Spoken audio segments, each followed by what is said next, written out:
Kilala ka bang pa-main character lagi?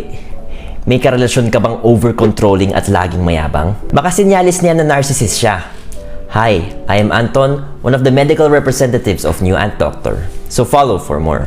Ang narcissism ay ang personalidad ng isang tao na extreme ang pagiging makasarili at sobrang taas ng tingin sa sarili na kung saan kinakailangan nila lagi ng paghanga at ng pagpupuri mula sa iba upang lumaki ang kanilang ego. Ang mga narcissist ay karaniwang walang pakialam sa nararamdaman ng iba at wala ring alam sa epekto ng kanilang mga aksyon sa iba. Maaaring senyalis na narcissist ang isang tao kapag lagi na lang siya ang topic, lagi siya ang pinakamagaling at laging accomplishments niya ang laging pinag-uusapan. Lagi yan hahanap ng paraan upang siya ang maging center of attention. Maaari ring narcissist ang isang tao kapag sa tingin niya na entitled o dapat mayroon mas mataas na trato sa kanya ang iba. Gusto niya na siya lagi ang may special treatment at mag-adjust ang mga tao para sa kanya.